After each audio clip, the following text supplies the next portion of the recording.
क्या अब भी तुम्हारे एग्जाम के अंदर जितने भी दिन बचे हैं, 1 दिन 2 दिन 10 दिन 15 दिन, क्या अब भी अच्छे मार्क्स लाना पॉसिबल है या फिर नहीं? तो पता है मेरा आंसर क्या है? बिल्कुल है, बिल्कुल है।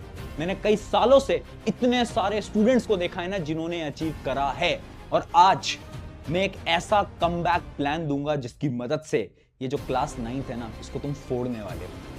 हाय एवरीवन, मैं हूं आप सभी का अपना प्रशांत भैया। मैंने ना कुछ प्रॉब्लम्स यहां पर लिखी हुई हैं। ये सारी प्रॉब्लम्स ना आज के समय पर तुम भी फेस कर रहे होगे। प्रॉब्लम्स क्या है पहले वो देखते हैं। जैसे कि सिलेबस खत्म, अभी तक सिलेबस खत्म ही नहीं हो पाया है, रिवीजन का टाइम तो मिल ही नहीं पा रहा है। भैया हमारे तो ना कुछ ऐसे दोस्त हैं जिनका सिलेबस खत्म हो गया, उनका दूसरी तीसरी चौथी बार रिवीजन चल रहा है, और हमारे यहाँ सिलेबस खत्म नहीं हुआ है। पेपर ना एकदम सामने आ गया है, सामने। अब आखिर हम करें तो करें क्या? दूसरी प्रॉब्लम, सब्जेक्ट वाइज स्ट्रैटेजी। अरे साइंस कैसे पढ़नी है, एसएसटी कैसे पढ़नी है, इंग्लिश हिंदी, अरे कोई सब्जेक्ट वाइज स्ट्रैटेजी है भी या नहीं है? बिल्कुल है, बताऊंगा आज। अगली प्रॉब्लम, डर लग रहा है और टाइम मैनेज नहीं हो पा रहा है। एक तो अंदर से घबराहट हो रही है, ऊपर से समय है कि खत्म होता जा रहा है, एग्जाम इतने करीब आ गए हैं, पता ही नहीं चला। अभी तो 8th से 9th में आए थे, बड़े बड़े सपने देखे थे, और अब एग्जाम आ गए हैं। यार मैं ना तुझे एक सिंपल सी स्टोरी बताता हूं। एक स्टूडेंट था जो कि तुम्हारी तरह 2 साल पहले 9th क्लास के अंदर था, और तुम्हारी तरह, क्योंकि 9th क्लास थोड़ी टफ होती है तो उसकी प्रिपरेशन उतनी अच्छी तरीके से नहीं हो पाई, जिसकी वजह से हुआ क्या ना, उसके हाफ ईयरली में अच्छे मार्क्स नहीं आए, पीरियोडिक टेस्ट के अंदर अच्छे मार्क्स नहीं आए। लेकिन लास्ट के टाइम में, आखिरी के कुछ दिन बचे थे, वही स्टूडेंट जिसके हाफ ईयरली में 60% आते थे ना, फाइनल एग्जाम में उसी स्टूडेंट के 85% आए। उसने ऐसे क्या कर लिया? क्या कोई जादू, क्या कोई चमत्कार कर लिया क्या उसने? नहीं। उसने ना सिंपल से 5 स्टेप फॉलो करे थे, और वही पांचों स्टेप मैं तुम्हें बताऊंगा। बट देखो, ये पांचों स्टेप ना आसान नहीं होंगे, थोड़े मुश्किल होंगे। अगर तुम तैयार हो ना इसको फॉलो करने के लिए, तो आज तुम्हें कमेंट करना है, क्या मेरा कमबैक होगा? मेरा कमबैक होगा।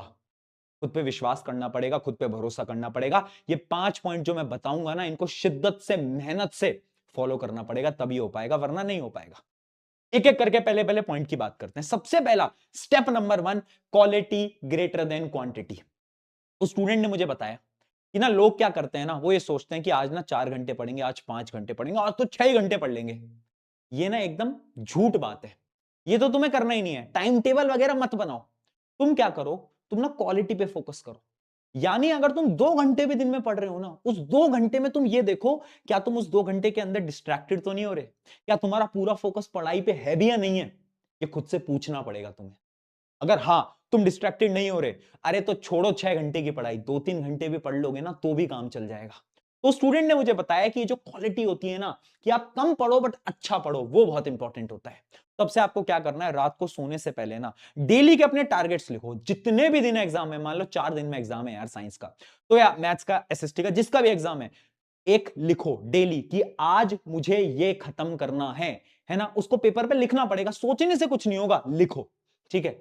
और रात को चेक करो अगले दिन क्या तुम उसको अचीव कर पाए। जिस जिस टारगेट को तुम अचीव कर पाए ना, उस टारगेट पे ना ऐसे टिक लगाओ, एक एक करके टिक लगाओ। और जब तुम उस टिक को लगाओगे ना, तो अंदर से ना स्ट्रेंथ आएगी, अंदर से कॉन्फिडेंस आएगा। वो कॉन्फिडेंस बहुत जरूरी है, ट्राई करना, बहुत अच्छी स्ट्रैटेजी है।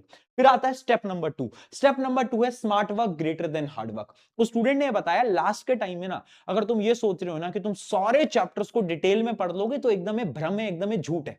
तो करना क्या होगा, तुम्हें स्मार्ट वर्क करना होगा। अगर तुम्हारे एग्जाम में बहुत ही कम टाइम है ना, तो तुम ये देखो इंपॉर्टेंट चैप्टर्स कौन कौन से हैं, या फिर तुम ये देखो कि हर एक चैप्टर के इंपॉर्टेंट टॉपिक्स कौन से हैं। और इसी को हम बोलते हैं 80-20 रूल। ये मैं तुम्हें ऑलरेडी बहुत बार बता भी चुका हूं कि 20% सिलेबस होता है, जिससे कि 80% पेपर आ रहा होता है। अब वो तुम्हें कैसे पता चलेगा? तो देखो, मैं ना आज ये काम भी तुम्हारे लिए कर रहा हूं, तुम्हारे प्रशांत भैया तुम्हारे साथ खड़े हैं, ठीक है। तो साइंस, एसएसटी, मैथ, हर एक चैप्टर के इंपॉर्टेंट टॉपिक्स मैं तुम्हें अभी दिखाने वाला हूं। इसकी पीडीएफ भी मैं टेलीग्राम पे दे दूंगा, टेलीग्राम की लिंक डिस्क्रिप्शन में ज्वाइन कर लेना।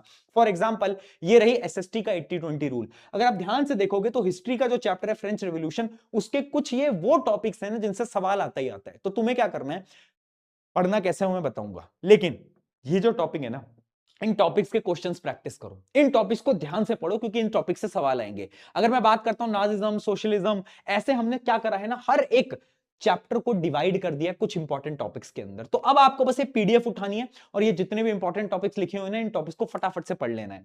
ऐसी सेम चीज मैंने आपको ऑलरेडी दे रखी है। ये तो पूरा एसएसटी हो गया, ज्योग्राफी खत्म हो गया, इकोनॉमिक्स खत्म हो गया, एंड साइंस।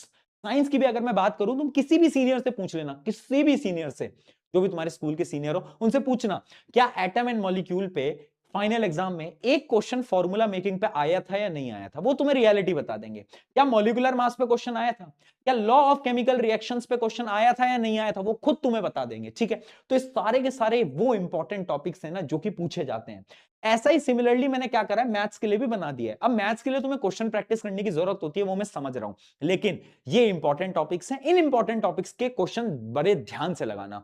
फॉर एग्जांपल मैं बात करूं नंबर सिस्टम की, तो ये रहे कुछ कोऑर्डिनेट ज्योमेट्री, जो कि एक बहुत इंपॉर्टेंट पार्ट होता है, उसके अंदर भी इंपॉर्टेंट टॉपिक्स मैंने सारे के सारे लिख दिए हैं। अब देखो, हर एक स्कूल के अंदर पेपर तो अलग बनना है, तो मैं अगर आपको कुछ 10 क्वेश्चन दे दूं और मैं तुम्हें ये बोलूं कि इन्हीं से ही सवाल आएंगे, तो ऐसा पॉसिबल नहीं, क्योंकि हर स्कूल का पेपर अलग होता है। लेकिन इंपॉर्टेंट टॉपिक्स से सवाल आएंगे, यस बिल्कुल आएंगे। तो आपको थोड़ा सा स्मार्ट वर्क करना है, सारे के सारे इंपॉर्टेंट टॉपिक्स को नोट डाउन कर लेना है और इन इंपॉर्टेंट टॉपिक को पढ़ना है। ठीक है, अब आपको 2 स्टेप समझ आ गए होंगे। अब हम बढ़ते हैं तीसरे स्टेप की तरफ। तीसरा स्टेप है कि आखिर पढ़ना कैसे, हाउ टू स्टडी।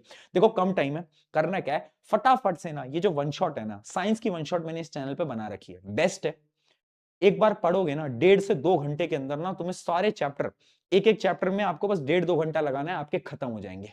ठीक है, जो जो चैप्टर आपके वीक है उन चैप्टर को पढ़ लो, सबको पढ़ने की जरूरत नहीं है, जो भी आपके वीक है उनको वन शॉट से पढ़ लो।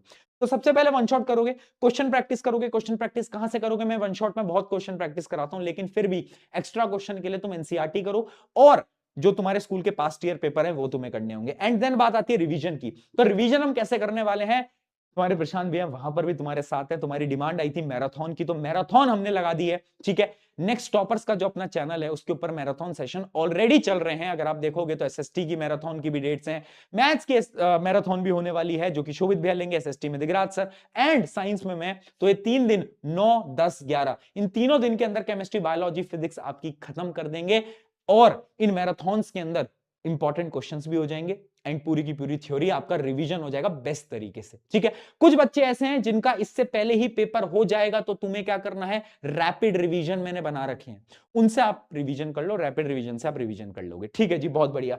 अब बढ़ते हैं अगले स्टेप की तरफ, जो कि है टाइम मैनेजमेंट।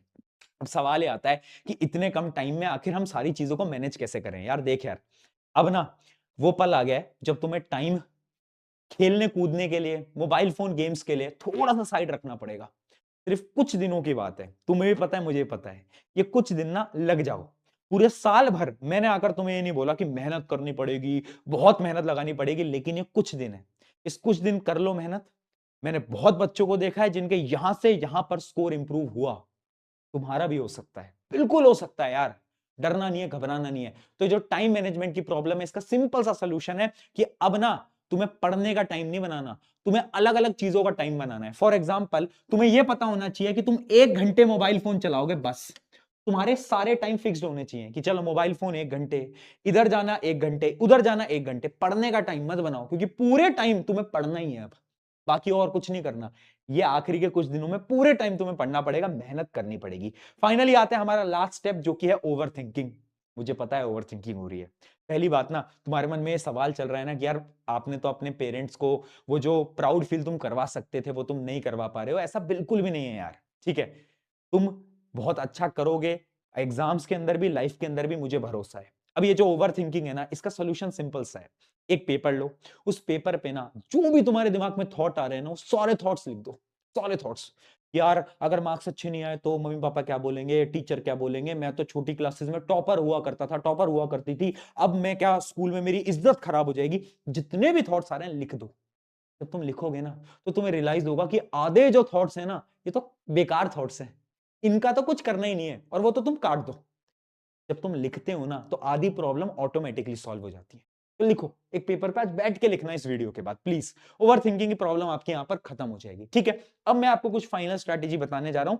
हर एक जो आपके सब्जेक्ट वाइज स्ट्रैटेजी होती है, जैसे कि मैथ के लिए आपको क्या करना है, revise all formula and practice numerical. Numerical की प्रैक्टिस करो प्लीज, एनसीईआरटी करो, एनसीईआरटी एक्सरसाइज करो, आरडी शर्मा करो, जो करना है करो, बट आपको क्वेश्चन प्रैक्टिस करना पड़ेगा। साइंस के लिए डायग्राम विद लेबलिंग याद रखना, वेरी इंपॉर्टेंट, डायग्राम की प्रैक्टिस आपको करनी पड़ेगी। उसके साथ साथ आंसर राइटिंग की भी प्रैक्टिस करो, वेरी इंपॉर्टेंट। अगला इंग्लिश हिंदी। इंग्लिश हिंदी में ना आपको ये जो ग्रामेटिकल मिस्टेक्स होती है ना, इनको थोड़ा अवॉइड करना है एग्जाम में जब भी जाओ, क्योंकि इसके नंबर कट सकते हैं। तो ग्रामेटिकल मिस्टेक बिल्कुल नहीं करनी है, स्पेलिंग एरर बिल्कुल नहीं करनी है। तो थोड़ी बहुत प्रैक्टिस करोगे लिखने की, तभी ये चीजें हो पाएंगी।